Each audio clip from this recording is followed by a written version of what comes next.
Sekali peristiwa, timbullah pertengkaran di antara murid-murid Yesus tentang siapakah yang terbesar di antara mereka. Tetapi Yesus mengetahui pikiran mereka.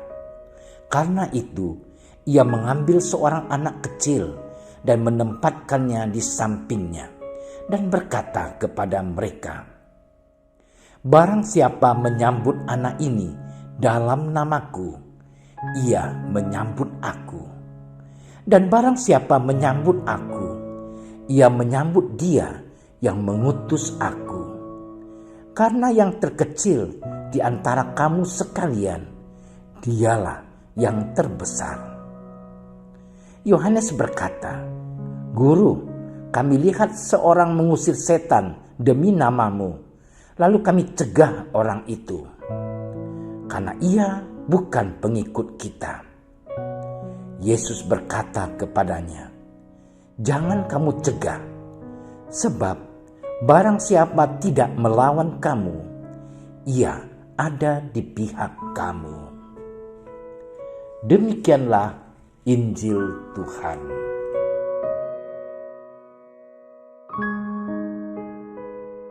Saudara-saudariku yang terkasih, ada pepatah, semakin pohon rindang, semakin banyak orang berteduh di bawahnya. Pepatah itu mau mengatakan bahwa di tempat yang mengenakkan dan mendatangkan keuntungan, orang-orang akan mendatanginya. Seorang penguasa atau tokoh terkenal pasti akan didatangi dan didekati banyak orang. Mereka datang karena merasa sesuku, seagama, sealiran politik, atau ikatan emosional lainnya. Mereka berharap akan kecipratan popularitas tokoh itu. Mereka berharap mendapatkan keuntungan atau kemudahan karena dekat dengan tokoh itu. Mereka menjadi sok kenal, sok akrab.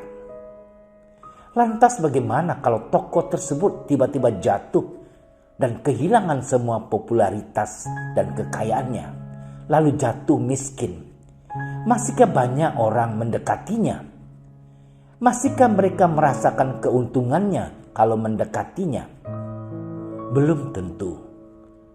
Sahabat sejati adalah mereka yang selalu bersama di saat susah dan malang. Sahabat sejati akan selalu ada dan bersama meskipun kita tidak bisa memberikan keteduhan, tidak lagi memberikan keuntungan. Sahabat sejati tidak mengharapkan keuntungan dari persahabatan itu. Saudara-saudariku yang terkasih, Injil hari ini menampilkan Tuhan Yesus yang dengan sabar menghadapi para murid yang masih juga belum mengerti tujuan kedatangan gurunya ke dunia. Semua murid merasa dekat dengan Tuhan Yesus. Mereka masing-masing merasa berhak menjadi yang terbesar. Mereka pun bertengkar untuk merebutkan posisi itu. Menanggapi pertengkaran itu, Tuhan Yesus menengahi dengan menyatakan bahwa yang menyambut anak kecil dalam namanya akan menjadi yang terbesar. Yang terkecil di antara mereka akan menjadi yang terbesar. Makna kata terkecil tentu tidak dimaksudkan dengan bertubuh kecil atau mungil. Para murid mengikuti Tuhan Yesus dengan suatu harapan untuk menjadi yang terbesar dan mulia bersamanya dalam kerajaan surga. Tuhan Yesus mengingatkan para murid supaya waspada dan mawas diri, bahwa dengan mengikutinya berarti siap sedia untuk menderita karena melayani. Tuhan Yesus menegaskan kepada para muridnya supaya tidak hanya memikirkan hal yang mengenakkan sehingga bisa lupa diri. Menjadi murid Yesus bukan berarti lepas bebas dari penderitaan. Dari Injil hari ini kita melihat kecenderungan sikap ingin dihormati dan keangkuhan diri. Yesus memaklumi kecenderungan para muridnya sehingga menggunakan kesempatan itu untuk menunjukkan betapa lemahnya jiwa para murid. Yesus mengajak para murid untuk berani melepaskan kecenderungan itu agar bisa bersyukur dan saling bekerja sama dalam melayani. Saudara-saudariku yang terkasih, Gereja Katolik ibaratnya sebuah pohon yang rindang. Siapapun boleh datang untuk berteduh dan bernaung di bawahnya. Mereka juga bebas kalau mereka karena suatu alasan kemudian murtad meninggalkan iman dan Gereja Katolik.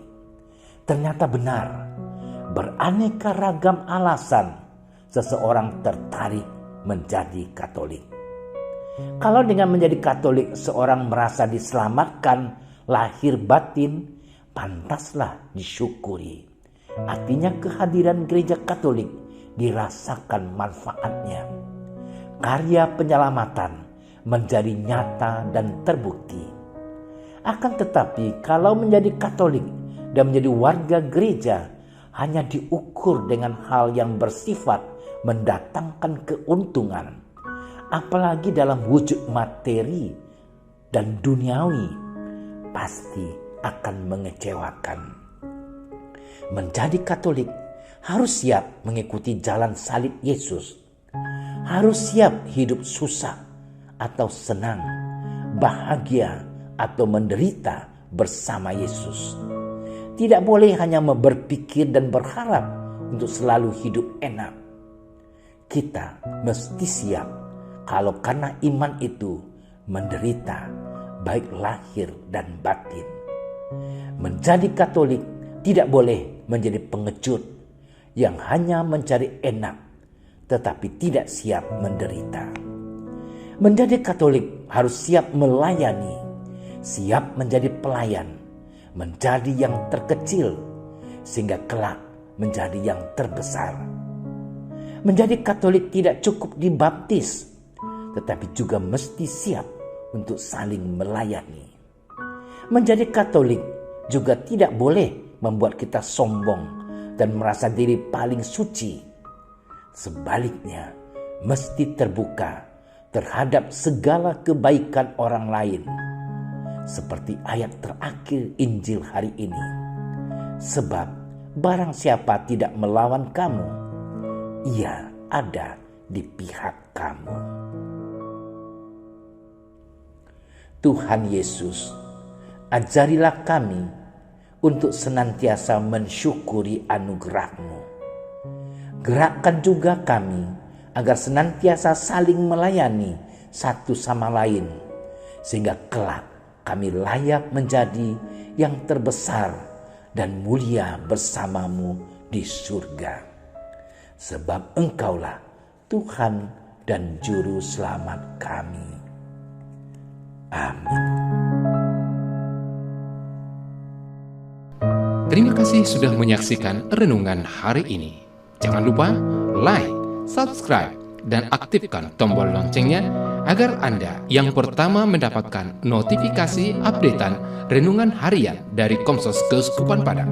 Dan bagikan ke sosial media agar saudara-saudara kita dapat mendengarkan dan merenungkan firman Tuhan.